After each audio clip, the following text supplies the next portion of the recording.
अस्सलाम वालेकुम। Chapter number 3 cell structure and function हमारा कंटिन्यू है। लास्ट वीडियो में हमने बात की थी अबाउट साइटोप्लाज्म। आज से हमारा सेल ऑर्गेनल का टॉपिक स्टार्ट हो रहा है। सेल ऑर्गेनल में हम आज करेंगे माइटोकॉन्ड्रिया।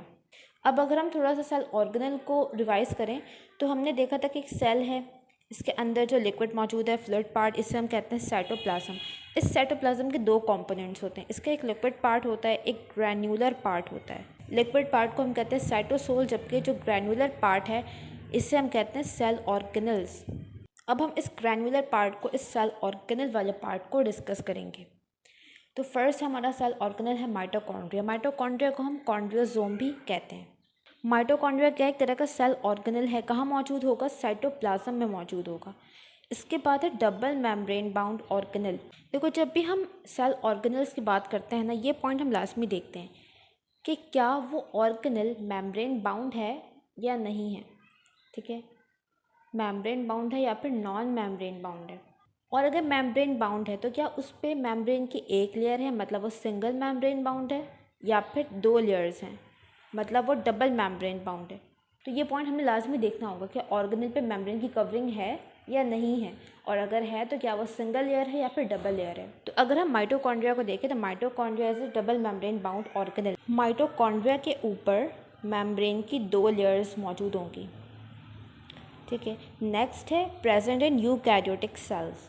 अब जितने भी हमारे पास मेम्ब्रेन बाउंड ऑर्गेनल्स हैं, ठीक है, माइटोकॉन्ड्रिया हो गया, न्यूक्लियस हो गया, ये तमाम मेम्ब्रेन बाउंड ऑर्गेनल हमें सिर्फ यूकैरियोटिक सेल्स में मिलते हैं। प्रोकैरियोटिक सेल्स में ये मेम्ब्रेन बाउंड ऑर्गेनल्स एब्सेंट होते हैं। तो ये एक डिफरेंशिएटिंग पॉइंट भी होता है between eukaryotic and prokaryotic cells के। यूकैरियोटिक सेल्स में हमें जो मेम्ब्रेन बाउंड ऑर्गेनल्स हैं, सिंगल और डबल, वो मिलेंगे, जबकि प्रोकैरियोटिक में हमें नहीं मिलते। अच्छा, अब अगर माइटोकॉन्ड्रिया की हम मज़ीद बात करें तो इसका शेप डिफरेंट होता है। ये हमें सेल में कई तरह से मिल सकता है। कुछ सेल्स में माइटोकॉन्ड्रिया हमें मिलता है ग्रैन्यूल्स की तरह, ठीक है, स्मॉल ग्रेन लाइक स्ट्रक्चर्स। कुछ सेल्स में हमें मिलता है ये वेसिकल की फॉर्म में। वेसिकल मतलब इस तरह का एक राउंड स्ट्रक्चर। और कुछ सेल्स में हमें ये दिखेगा रॉड की तरह। कभी इसका शेप होता है स्प्रिंग, मतलब थ्रेड की तरह, और कभी ये हमें मिलेगा बीन शेप का। ज़्यादातर जो सेल्स में हमें मिलता है माइटोकॉन्ड्रिया वो बीन शेप का मिलता है। तभी जब भी हम डायग्राम देखेंगे माइटोकॉन्ड्रिया की किस तरह की बनी होती है, बीन शेप की, क्योंकि इसी शेप में ये ज़्यादा पाया जाता है। नाउ नेक्स्ट हम बात करें स्ट्रक्चर। अच्छा, पहले ये समझो कि जो बुक में हमें डायग्राम दिखती है किसी भी सेल ऑर्गेनल की या फिर सेल की, वो कट सेक्शन बना होता है। ठीक है, अगर हम माइटोकॉन्ड्रिया को देखेंगे तो हमें ये सिर्फ इस तरह का बीन शेप स्ट्रक्चर दिखेगा, 3 डायमेंशनल। अब जब उस बीन को हम इस तरह से कट करेंगे हॉरिजॉन्टल प्लेन में, तो हमें इसके अंदर के स्ट्रक्चर्स दिखेंगे। ये अंदर जो हमने स्ट्रक्चर्स बनाए हैं ये ऐसे विजिबल नहीं होंगे, ऐसे हमें सिर्फ इसकी जो आउटर कवरिंग है, जो आउटर मेम्ब्रेन है, सिर्फ वो दिख रही होती है। कट करने के बाद फिर हमें पता चलता है कि अंदर क्या स्ट्रक्चर्स मौजूद हैं। अब हमने जब माइटोकॉन्ड्रिया को कट किया तो हमें क्या क्या स्ट्रक्चर्स दिखेंगे? 2 मेम्ब्रेन्स, क्योंकि ये ऑर्गेनल डबल मेम्ब्रेन बाउंड था तो हमें इसकी 2 मेम्ब्रेन्स दिखेंगी। उसके साथ हमें कुछ फ्लूइड कंपोनेंट भी मिलेगा। अच्छा, अब मेम्ब्रेन पे बात करें तो 2 मेम्ब्रेन है, एक को हम कह देंगे आउटर, एक को हम कह देंगे इनर। ये जो आउटर रीजन में है ये क्या हो गई? इसकी आउटर मेम्ब्रेन। आउटर मेम्ब्रेन कैसी है? स्मूथ है। ठीक है, ये जो मेम्ब्रेन है आउटर, ये पूरी, ये क्या है? स्मूथ है ना, इसमें हमें कोई फोल्डिंग्स कुछ भी नहीं दिख रही, इसका स्ट्रक्चर स्मूथ है। नंबर 2 है हैव पोर्स। इस मेम्ब्रेन पे हमें पोर्स मिलते हैं, स्मॉल ओपनिंग्स मिलती हैं। ठीक है, मेम्ब्रेन को अगर हम जूम करके देखेंगे तो यहाँ पे इस तरह से हमें पोर्स मिलेंगे, ये ओपनिंग है। अब जितनी भी मेम्ब्रेन्स हैं उनका स्ट्रक्चर कौन बनाता है? लिपिड और प्रोटीन्स। ठीक है, इनका स्ट्रक्चर भी लिपिड और प्रोटीन से मिलकर बना है।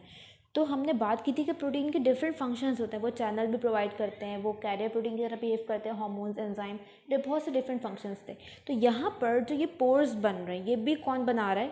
प्रोटीन बना रहा है, जो इस माइटोकॉन्ड्रिया की मेम्ब्रेन में मौजूद है। इस प्रोटीन को हम कहते हैं पोरेंस। पोरेंस मतलब ऐसे प्रोटीन्स जो पोर्स बनाएंगे, और ये पोरेंस प्रोटीन्स कहाँ मौजूद होते हैं? मेम्ब्रेन में मौजूद होंगे। अब इस पोर्स के ज़रिए क्या होगा? पोर्स है मतलब ये बाहर जो साइटोप्लाज्म का एनवायरनमेंट है और अंदर जो माइटोकॉन्ड्रिया का एनवायरनमेंट है उसको एक तरह से कनेक्ट कर रहा है ना। तो इस पोर्स के ज़रिए चीज़ें बाहर क्या है, साइटोप्लाज्म पूरा, इस पोर्स के ज़रिए क्या होगा, मटेरियल बाहर से माइटोकॉन्ड्रिया के अंदर जाएंगे। और इसी वजह से पोर्स होने की वजह से जो आउटर मेम्ब्रेन है वो क्या है, परमिएबल है, हर तरह के मटेरियल को पास होने देगी। अब बात करें अगर इनर मेम्ब्रेन की, तो हमें दिख रहा है कि जो इनर मेम्ब्रेन है ये वाली, ठीक है, ये क्या इनर मेम्ब्रेन, ये स्मूथ नहीं है बल्कि इसमें इस तरह से फोल्डिंग्स हैं, ये फोल्ड हुई हुई है, ठीक है, तो हैव फोल्डिंग्स। इन फोल्डिंग्स को हम कहते हैं क्रिस्टी। ये फोल्डिंग्स से कहलाती हैं क्रिस्टी। अब ये जो इनर मेम्ब्रेन है ये फोल्डेड क्यों है, ठीक है, देखो फोल्डिंग की वजह से क्या हुआ, इस इनर मेम्ब्रेन का सरफेस एरिया बढ़ गया, मतलब अब इस स्मॉल स्पेस में ज़्यादा लेंथ मेम्ब्रेन की आ सकती है।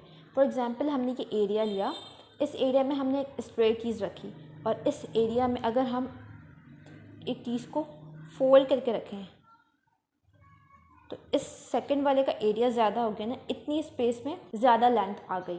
तो इसीलिए जो इनर मेम्ब्रेन है वो फोल्डेड है ताकि सरफेस एरिया बढ़ जाए। अब सरफेस एरिया बढ़ने से क्या होगा, देखो यहाँ पे माइटोकॉन्ड्रिया के अंदर कुछ रिएक्शंस हो रहे होते हैं, जो कि आपकी हम आगे फंक्शन में बात करेंगे।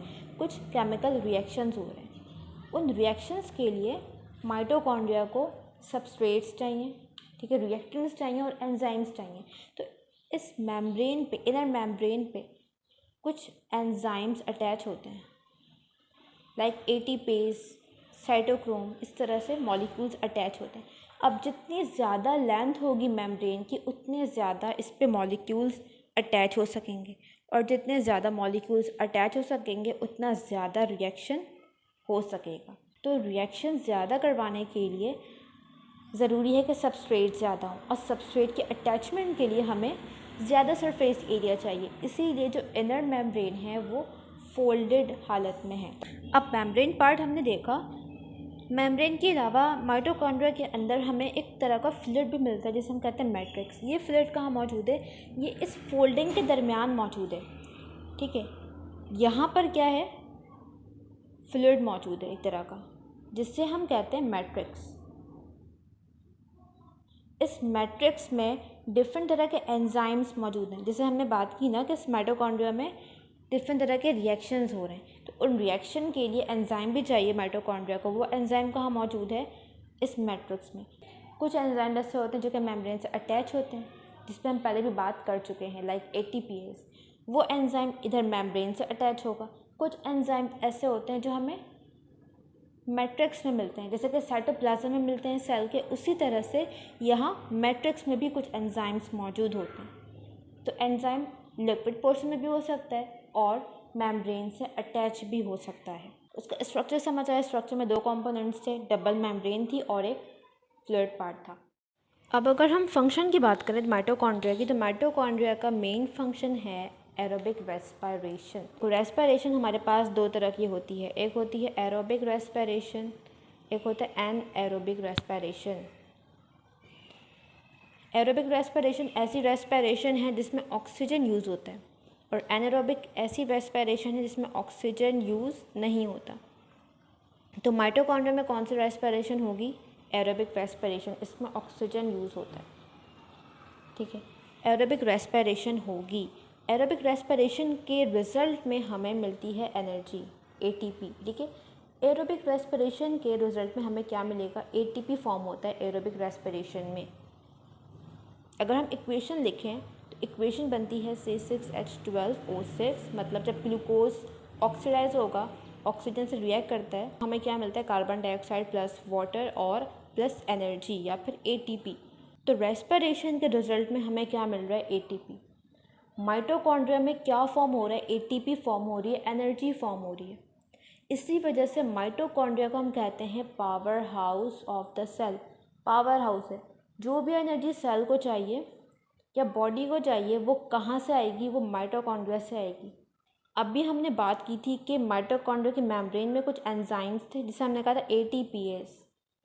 तो एटीपीएस का काम क्या होता है, एटीपी फॉर्म करना। माइटोकॉन्ड्रिया के पास ATPase एंजाइम है, इसीलिए माइटोकॉन्ड्रिया क्या कर रहा है, ATP फॉर्म कर रहा है। जो एनर्जी बॉडी को चाहिए, जो एनर्जी सेल को चाहिए, वो कहाँ बन रही है, माइटोकॉन्ड्रिया में बन रही है। माइटोकॉन्ड्रिया से आ रही है, इसीलिए हमने इसे क्या कहा, power house of the cell. इसी वजह से वो सेल्स बॉडी के जिन्हें एनर्जी की कांस्टेंट सप्लाई चाहिए होती है, ज़्यादा सप्लाई चाहिए होती है एज़ कम्पेयर टू बाकी सेल्स, उन सेल्स में माइटोकॉन्ड्रिया की तादाद हमें बाकी सेल्स के मुकाबले में ज़्यादा मिलती है। जैसे कि हार्ट सेल्स, हार्ट के मसल्स कंटिन्यूसली कॉन्ट्रैक्शन कर रहे हैं, फोर्सफुल कॉन्ट्रैक्शन, उस कॉन्ट्रैक्शन के लिए उन्हें ATP चाहिए, एनर्जी चाहिए, ज़्यादा एनर्जी चाहिए बाकी सेल्स के मुकाबले में।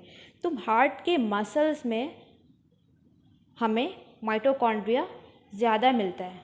नेक्स्ट पॉइंट इम्पॉर्टेंट पॉइंट है, ठीक है। Mitochondria is a semi autonomous organelle. Semi autonomous का मतलब क्या है, देखो जब एक सेल डिवाइड हो रहा होता है, ठीक है, सेल डिवीजन हो रही होती है, ये सेल है, ये इसका न्यूक्लियस हो गया, यहाँ पे और ऑर्गेनल्स आ गए। जब ये सेल डिवाइड हो रहा होगा,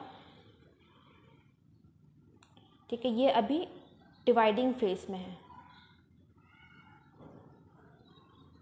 तो जब सेल डिवाइड हो रहा होता है उसके साथ ही साथ उस सेल के ऑर्गेनल्स भी डिवाइड हो रहे होते हैं।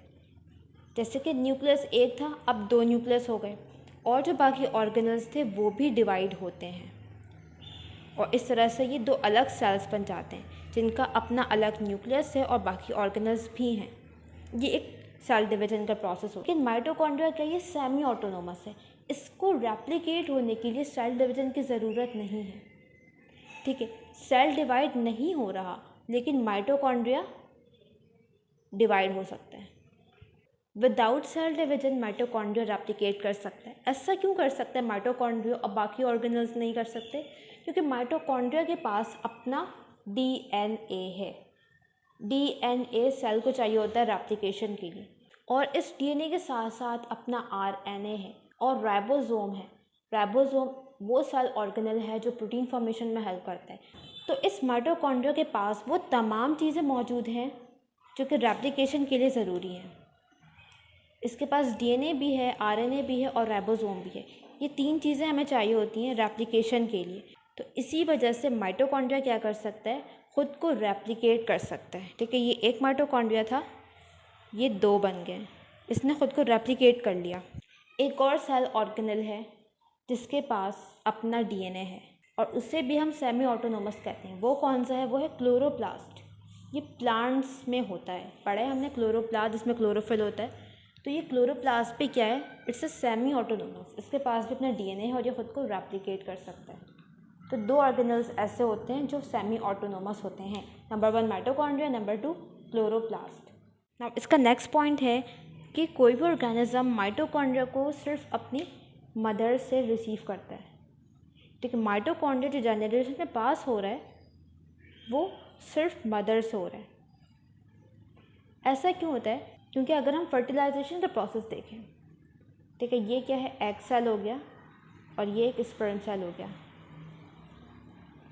एग सेल के पास भी माइटोकॉन्ड्रिया है और स्पर्म के पास भी माइटोकॉन्ड्रिया है। दोनों सेल्स के पास माइटोकॉन्ड्रिया होता है, क्योंकि एनर्जी तो दोनों सेल्स को चाहिए। जब एग और स्पर्म की फर्टिलाइजेशन हो रही होती है तो स्पर्म का सिर्फ जो न्यूक्लियस वाला पार्ट है, ठीक है, आगे वाला पोर्शन, ये आगे वाला पोर्शन, सिर्फ ये पार्ट यहाँ से डिटैच होता है और सिर्फ ये पार्ट इस एग सेल के अंदर जाता है जिसमें न्यूक्लियस होता है, ठीक है। बाकी जो रिमेनिंग पोर्शन है इसका, वो पोर्शन जिसमें माइटोकॉन्ड्रिया मौजूद है, ये इस एग सेल के अंदर नहीं जाता। तो अब जो ये जायगोट बना है, यहाँ पर जो माइटोकॉन्ड्रिया है ये किसका है, सिर्फ मदर का। और आगे जब ये जायगोट मज़ीद डेवलप होगा और एक न्यू ऑर्गेनिज्म बनाएगा, तो इस ऑर्गेनिज्म के पास जितने भी सेल्स हैं उसमें जितना भी माइटोकॉन्ड्रिया है वो किसका आएगा, सिर्फ एग सेल का आएगा, सिर्फ मदर से आएगा, फादर से नहीं आएगा। इसी तरह जो जनरेशन में माइटोकॉन्ड्रिया पास होता है, ग्रेट ग्रैंड मदर से ग्रैंड मदर में, फिर ग्रैंड मदर से मदर में, और फिर मदर से उनके चिल्ड्रन में। तो यहाँ पे हमारा माइटोकॉन्ड्रिया का टॉपिक कंप्लीट होता है। तमाम पॉइंट्स को हमने डिस्कस कर लिया। अब नेक्स्ट वीडियो में हम करेंगे एंडोप्लाज्मिक रेटिकुलम।